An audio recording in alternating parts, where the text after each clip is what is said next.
Okay, looks like we got everyone into the room in record time. This is great. Always love when everyone can make the spaces. We don't have any issues. Thanks, everyone.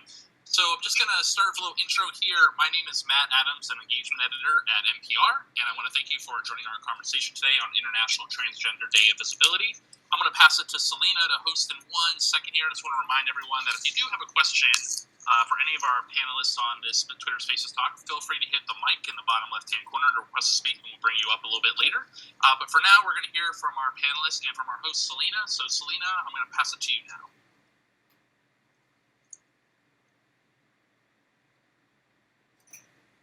My mic was off. Hello, everyone. My name is Selena Simmons-Duffin. I am NPR's health policy correspondent, and I am a gay cis woman, and I use she, her pronouns. And joining me for today's conversation from the 19th are reporters Kate Sosin and Orion Rubler. I'm also joined by software engineering manager Alexia Nunez from NPR. And also with us is Amara Jones, founder and CEO of Trans-Media. Thank you all for joining me for this conversation today. Really glad to be here. Thanks for having me. Great. I'm so excited. Thanks for having us. Yeah, this is going to be cool. All right, so today we're going to get personal. First, we're going to talk about what trans visibility means for each of you. And then we'll also be looking at the bigger picture, including trans rights and health and wherever else the conversation takes us. So let us start with this question for each of you. We can just do popcorn, like I'll call on somebody and you call on somebody else. How about that? So the question is, what does being visible mean to you as a trans person? And how do the intersections with your other identities impact that? Let's start with Kate. Go ahead. Being visible for me has been a really unexpected gift. So I never anticipated that being trans in the world would be so joyful and such an asset to my life.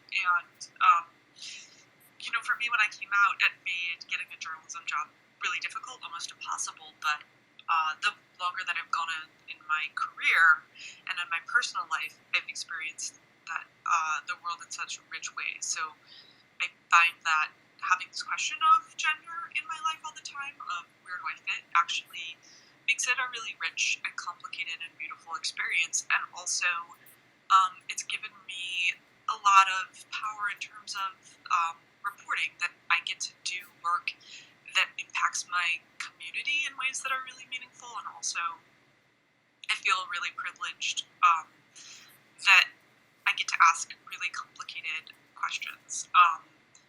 And I feel like I never anticipated that. I thought that being trans was something that was always going to hold me back, and now I'm lucky enough to be able to work alongside my community in a way that feels really meaningful. So awesome. Do you want to just pass it on to someone else? Yeah, I'm going to popcorn to Amara. Somehow it's psychic. I knew you were going to do that. Hi, Kate. Hi, Selena. Hi, Alexa and Orion.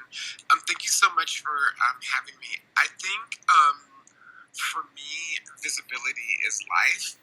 I think that that's not true for everyone, and I want to make clear that not everyone should be visible. If you are at risk, if your safety is at risk, if you're not safe in your family and your community, you should not be visible. I do not believe that visibility is the province of everyone, but I think for those of us who can be, we have a responsibility to be.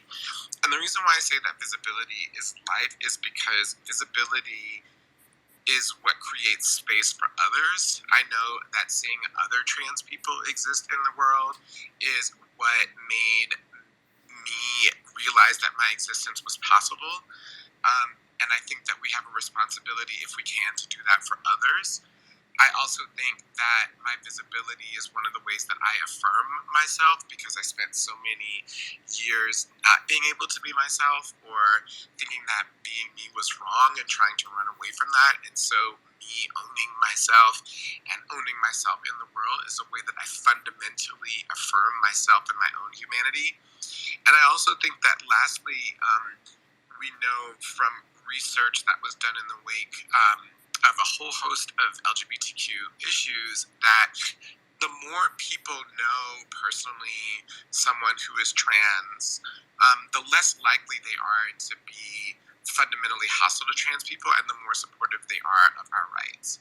So it's incumbent upon us, if we can be, to have people know us, because it literally can be an issue over the long term of whether or not there's space for us in society. So for all of those reasons is why I say that for me, visibility equals life.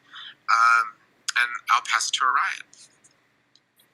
Hey, I'm so glad to be here. And I also love what y'all are saying about visibility.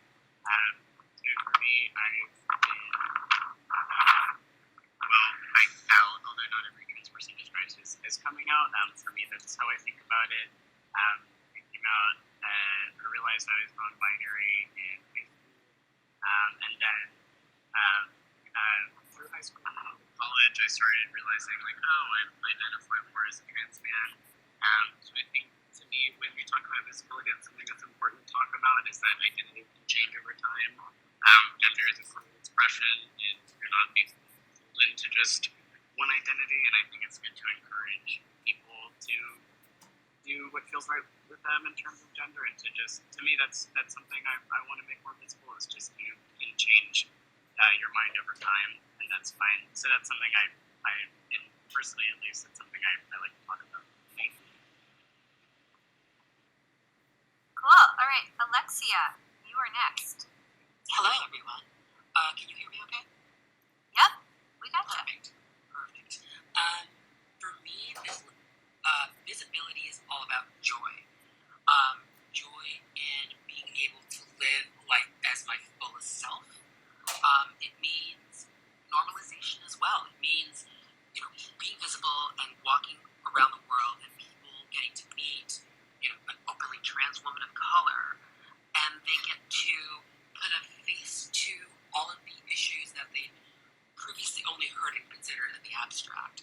To echo Amara's point, the more people get to talk to me and see that I'm just a regular person, the more open they are to hearing about my experience, and the more open they are to being supportive of trans issues. And I can't tell you how many times I've had parents of trans children approach me asking, Alexia, will you talk to our child? They recently came to us with this, and we're unsure where to start. So, I take it upon myself as a responsibility to, meet with those kids, be supportive, and ultimately help the parents feel like, normalization is fine. It's perfectly okay for your kid to be trans, and they see me as an example that they can be successful, they can live a full, rich life of joy. Awesome. So I want to ask about some of the other sides of the coin of visibility. First of all, there's something that Amara mentioned, which is safety. And you're not going to want to be out necessarily or visible as trans in every context. And sometimes there is no context that is available to you where you can be fully yourself. Then there's also an exhaustion factor potentially. I mean, Alexia, you just mentioned that you make yourself available for a lot of people who have a lot of questions, but there must be also times where you just want to not talk about your identity or your gender or explain things to people who don't really get it. So I just want to open it up to people to talk about on non-days of visibility, where do you how do you situate the times that you want to or need to be invisible, or to just not be as visible? I'll jump in, but anybody please interrupt at any time. I think this is a great question. For me, I think I exist in a space of a lot of privilege because I'm read pretty much all the time. It's cis white guy. So I think for me, it's I try to be visible in terms of professionally, in that I've issues, and I've been out as a trans person at Axios and out in so I try to, like I put that in my Twitter bio, I try to make it known to everyone that I'm a trans person, to tell, mostly to let other trans people know that they can talk to me and their experience will be understood. But in terms of choosing to be invisible, I think for some people that's maybe not a choice, and that's against the territory of like how people perceive us. I would love to hear other folks' thoughts on this as well.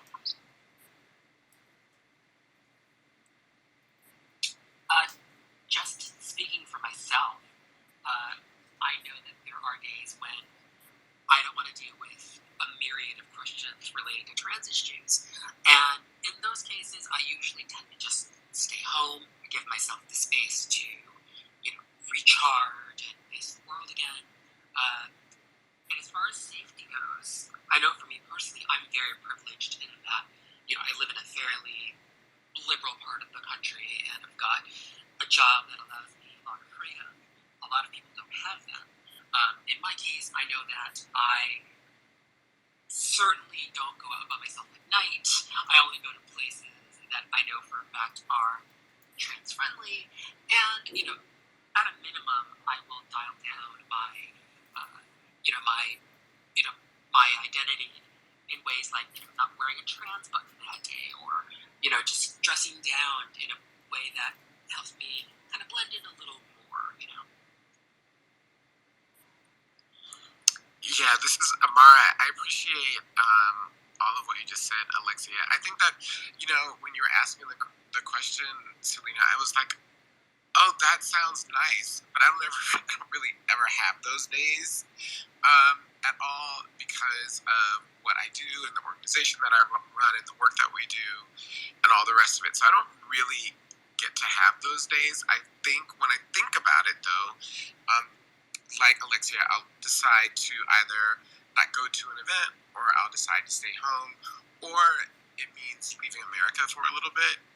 That is generally a great way for me to be able to just exist in that way. But I don't get to have a lot of those days.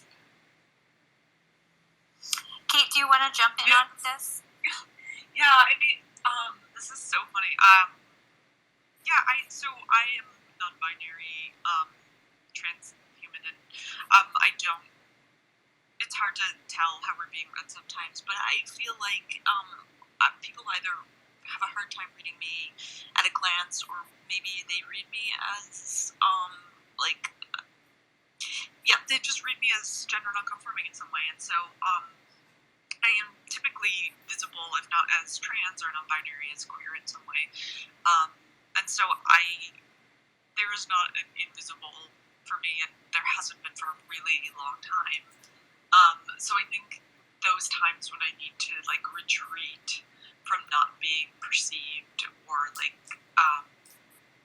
just not having people be aware of my queerness, or feeling like that is a thing that is on everyone's mind, I either need to just be with really good friends where that is not an issue, or I need to be at home, and often that's napping.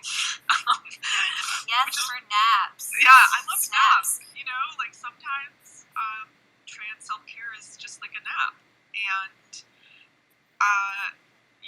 I think a lot of that as I get older is that I just don't have the stamina that I used to. I used to want to be really, really present and out and open, and I feel like the more adept I get, the more skills, the more I learn, the more impact I can have, and also the slower I become at things. I just get tired more quickly. Being out and being visible wears me down faster, and so I have to take more time between doing everything. So yes, getting older, taking naps. Yes, good life tips here. So if you are just joining us, we are here having a conversation on International Transgender Day of Visibility. I'm Selena Simmons-Duffin, NPR Health Policy Correspondent, and with me are the 19th reporters Kate Sosin, who you just heard from, Ryan Rumler, my colleague Alexia Nunez, and Amara Jones of Translash Media. So we have potentially, I believe, a special guest coming up from the Biden administration if technology works for us today. So that will be coming up in about 15 minutes. In the meantime, I want to kind of broaden our lens here to talk about some of the trans issues that are happening out there in the world. It seems like there are new anti-trans bills cropping up. There's like a new one every day related to healthcare access for trans people in sports. So I want to ask, what's going on with this rash of legislation? And maybe I'll throw that question first to Kate. Yeah, so, since 2015, when we saw the advent of marriage equality, the focus really shifted for LGBTQ rights advocates toward transgender equality, and similarly, the focus shifted for opponents of LGBTQ rights to transgender issues. And what we've seen, especially in the last 2 to 3 years, has been this focus on transgender issues. And I think that it's particularly important to point out that a lot of the times when we talk about these social issues, right, when we're talking about whether it's,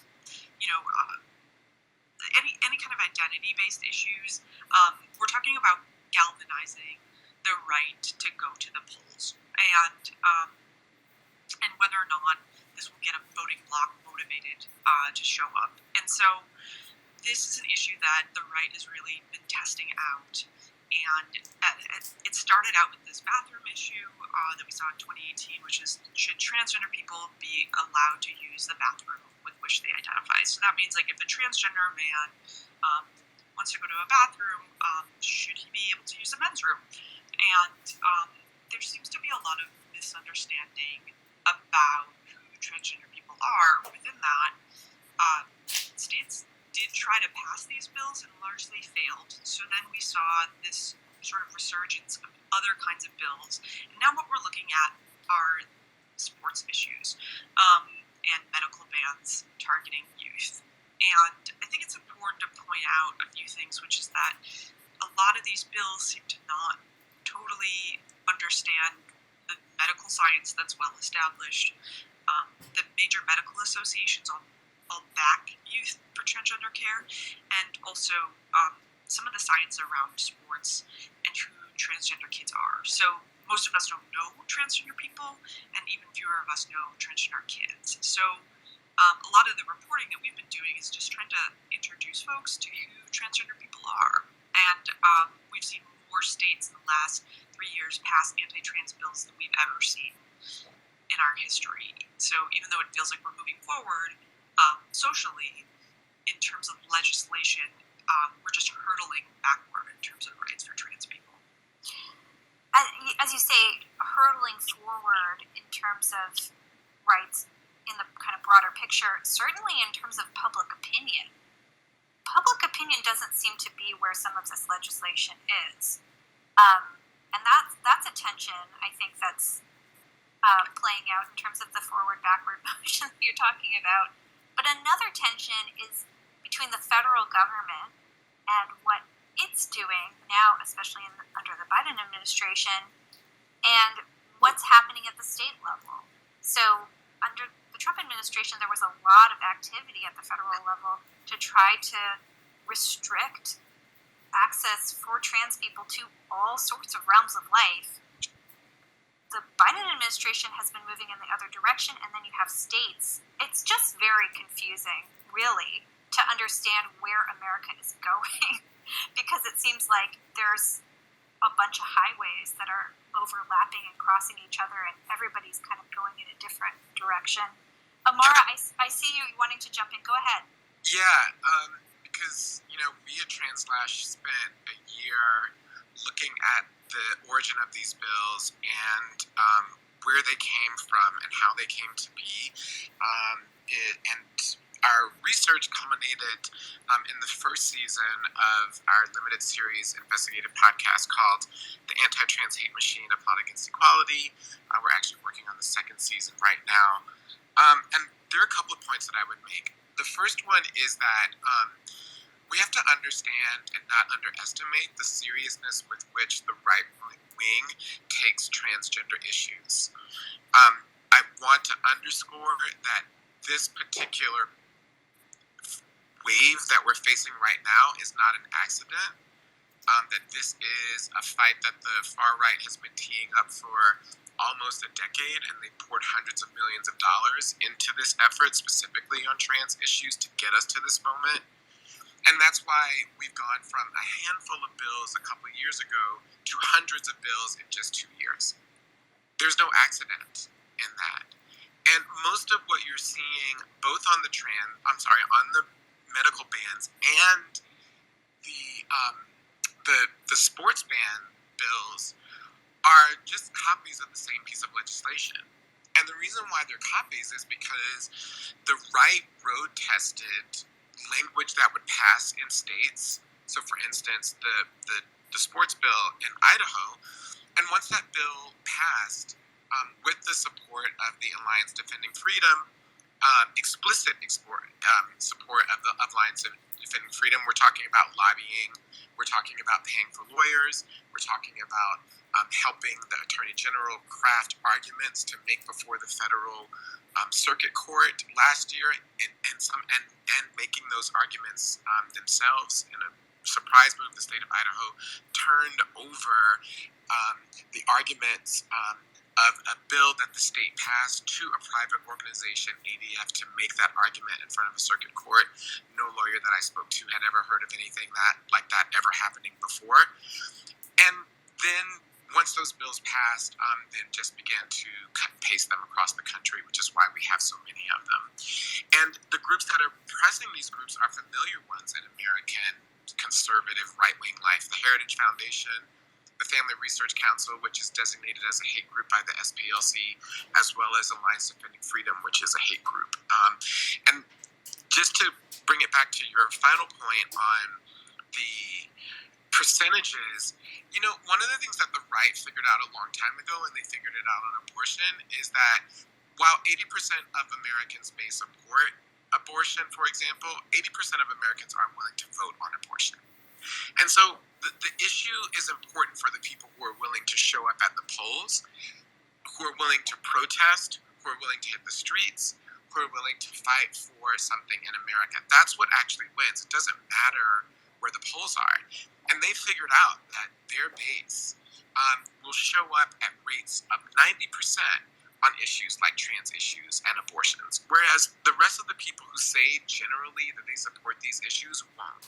So I think we have to remember that this is a very serious issue that they're taking, not only because of the voting issue, but the way that it intersects with the vision that they have for America. And in that vision, trans people just don't belong. And I think that we underestimate the impact of all of this when we designate this as a culture war, when we say somehow that this isn't, that this is just a cultural issue. This is a very serious issue that goes to the heart of American democracy, and the right is finding it like that in progressives don't, and it's one of the reasons why they're losing ground. Great. Not great, but there you go. Thank you for that. That's really helpful. I am going to toss it back to Kate, I think, because Orion is getting ready to speak with a special guest. Orion, do you want to just tell us what is in the works here to happen in a couple of minutes? Of course. Thanks you all so much.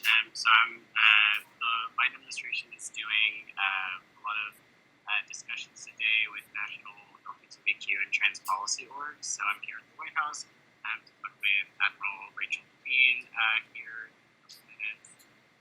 The Health and Human Services is one of the agencies that has announced action today. So excited to get her thoughts on that. Thank you.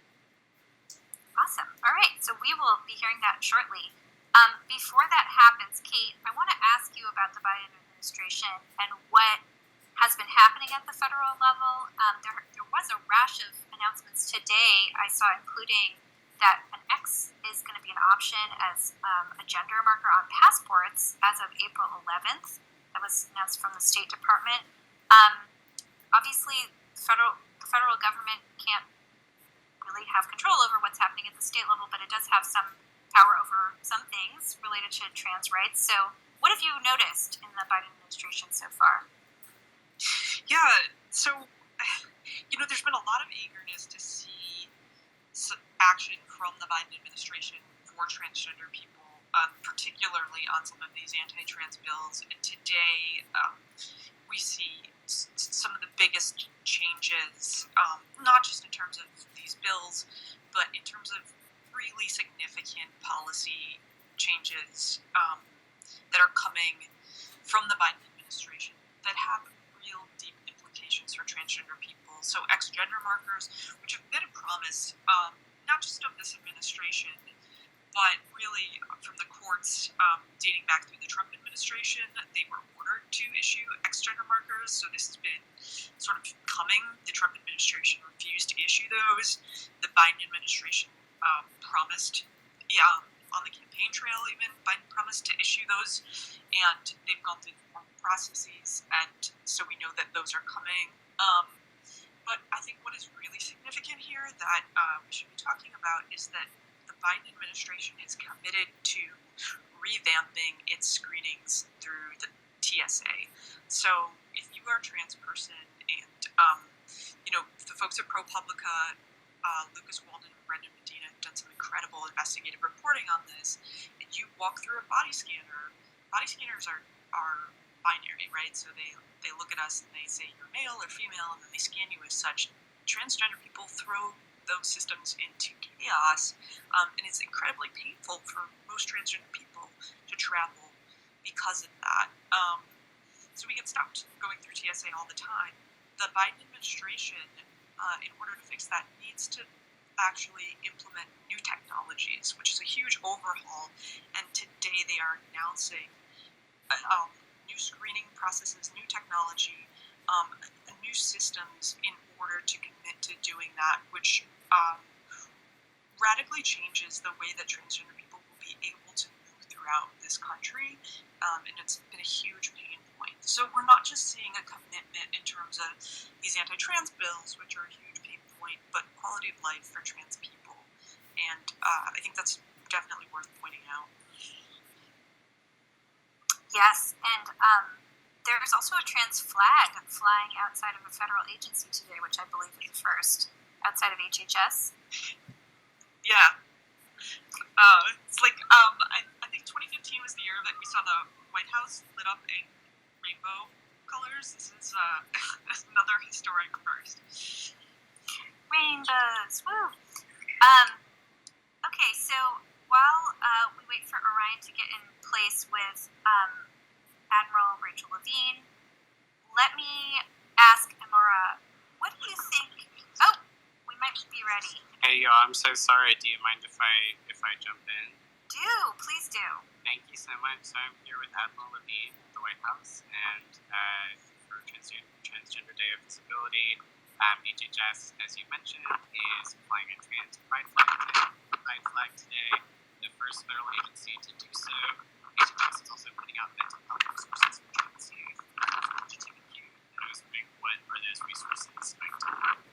Well, so it is remarkable that there is a trans flag flying from the flagpole of a federal agency of the Department of Health and Human Services. And so that shows the support that President Biden and the administration and Secretary Becerra have for LGBTQI plus individuals in general, and specifically for transgender individuals. So it is just remarkable. So we will be putting out resources through our mental health effort for LGBTQI plus individuals, particularly vulnerable LGBTQI plus youth that in many states in the country, because of states' actions, are struggling. And so the Secretary and all of HHS supports them, and we're going to provide resources to help them for their mental health. Thank you so much. And we spoke last fall about what it means to be first. I was wondering what visibility means to you today, while state lawmakers are continuing more legislative attacks on trans youth in terms of sports and gender-affirming care. Well, a year later, it is still an honor to be the Assistant Secretary Secretary for Health for HHS with Secretary Becerra and President Biden and Vice President Harris, and truly an honor to be a 4-star admiral in the United States Public Health Service Commission Corps. So my goal is to give back and to support those that are vulnerable in our community, and that includes vulnerable youth that are the focus of these politically motivated actions by states, including the actions by Texas, recently by Florida, and then I've heard some possible actions in Alabama. So I'm going to personally advocate as much as I can for support for vulnerable trans youth and LGBTQI plus youth, and we're going to work on specific actions in HHS and across the administration to support them. We're going to do everything we can to support them. Thank you so much. And I'm wondering, what were those potential actions in Alabama you mentioned? I heard that in Alabama that they were looking at laws that, one, prohibited trans youth from participating in sports, and also would limit their access to gender-affirming care. Again, these are politically motivated, egregious actions that harm vulnerable youth that we should be supporting and empowering. Thank you so much. And I'm going to go ahead and head out of this Twitter Spaces, if that's all right with y'all, to ask Admiral Levine a few questions. Sure. Does that work for y'all? Please do. Thank you so much, Orion, and thank you, Admiral Levine, for joining us. Thank you. It was a pleasure. That was cool. Thanks y'all so much. Okay, so for those of you who missed maybe exactly what was happening there, that was the Assistant Secretary for Health, Dr. Rachel Levine. She is a pediatrician by training, and she specializes in adolescent health. She was also the Secretary of Health for Pennsylvania at the beginning of the pandemic, so I heard a lot from her in that role. And she is the first openly transgender person to be confirmed by the Senate. So she was sharing there some of the positions of the Biden administration, what they're doing on this particular day and in general. And we can open it up. If people have audience questions, you should go ahead and raise your hand, and we can get some audience questions in the mix here. While we wait for those to come in, I was just planning to ask Amara, what are the stories that you think are potentially not being told about trans people and trans rights that you think deserve more attention?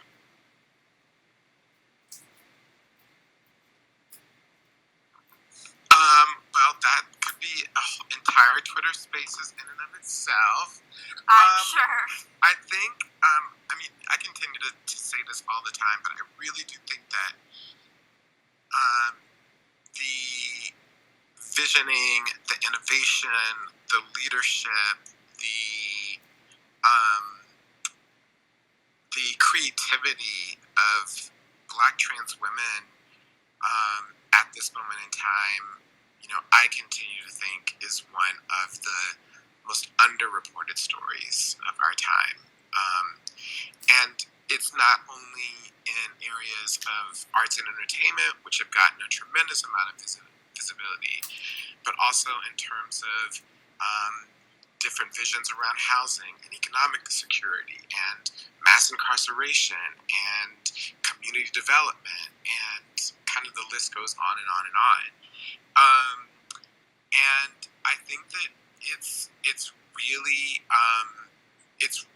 something that is, and there are so many stories there that I think continue to be really, really important.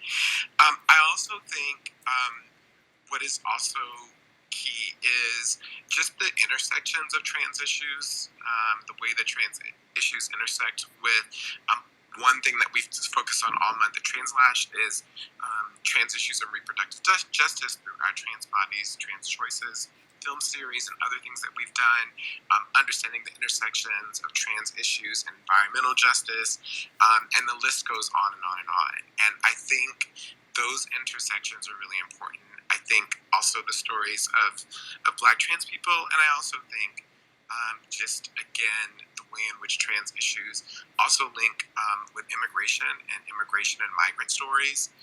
is also another area that is really, really key. In addition to everything that's going on with the bills, and in addition that's going on, things that are going on with trans youth, which I think are also important, but I also think that we get to allow trans youth to be youth, and to allow them to grow and thrive as young people without having to center them in these larger fights. And those are a lot of the stories that I think of, in addition to ones that focus on the plight of trans people internationally. So again, there's so many. Tons, definitely. All right, I'm going to pass it over to Matt because we have gotten a few audience questions in. Yeah, so I'm going to add Danny to the stage. I just brought you up. You should be able to unmute your mic if you have a question for a panelist. No, I don't have a question. I actually wanted to make a comment. This is Danny Castro. Can you hear me? Yep, we got you. Excellent. So I'm a trans elder at 47 because, as you know, as trans people of color and that I'm also disabled are oftentimes targeted and our lives are taken away prematurely. And I just really want to share with everyone that visibility is a responsibility, and I personally feel that it's our responsibility because when our youth are being targeted directly by the governments that are meant to protect them, we're in danger. Our future as a trans community altogether is in danger. And it's up to us as elders to stand up and make a difference.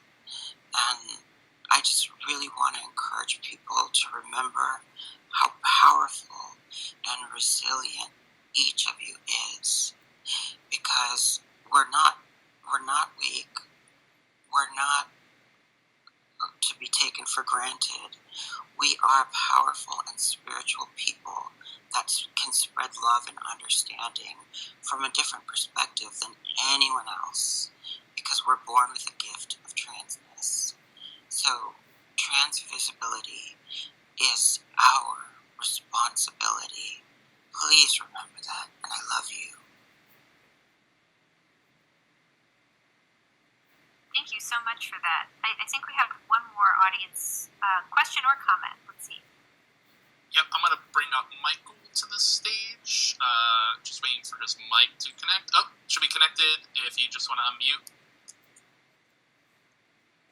Well, I guess the first thing I want to say is congratulations to our community, to our entire community, because this day and having Admiral Dr. Levine be with us today is a huge accomplishment.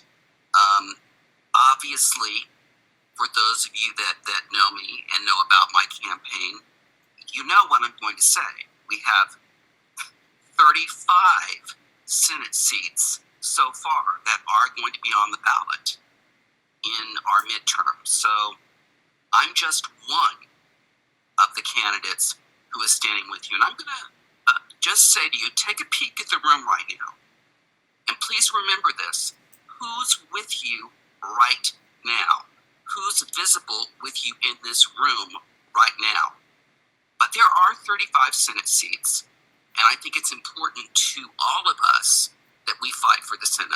If you have questions, you can certainly ask. I'm going to hand it back to the panel, but I want to say congratulations to one and all.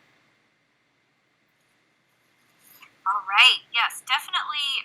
Political engagement is a big piece of all of this that we're talking about. I also want to talk about joy because part of what Trans Day of Visibility is about is not, not exactly living in the same space of, oppression and sadness and, there's a lot of storylines previously about trans people and transness that focused on the grim. And I'd like to turn it to Alexia because we haven't heard from her in a little while. day like today, what do you do, especially with the news being somewhat discouraging, as it can be? What do you do to cultivate joy? Oh my. So, for starters, I'm going to be hanging the trans flag outside of my apartment later today. Really just as a show of solidarity to other trans people that are celebrating today. For me personally, joy looks like a lot of different things. It's going to a live concert. It's going to a beer bar and, forming bonds with other trans people. Sometimes it can be as simple as sitting on the couch and watching my favorite comfort movies with pizza. Being trans is a core part of my identity, but it's not all of it. So, joy comes for me in a lot of different ways. And does anybody else want to jump in? And we heard from Kate. Kate takes joy in naps. Is there anything else that you want to talk about in terms of joy on a day like today? I can add to that. So beyond naps? So today, I'm just telling you, we have today off at the 19th. It's Cesar Chavez Day, so we've been asked to reflect on labor leaders and do something for our community. So after this, I am going to go and pick up garbage with my mom. I'm really excited about that. And I will see Alex Schmitter, who is another trans human navigating this world and a dear friend. So,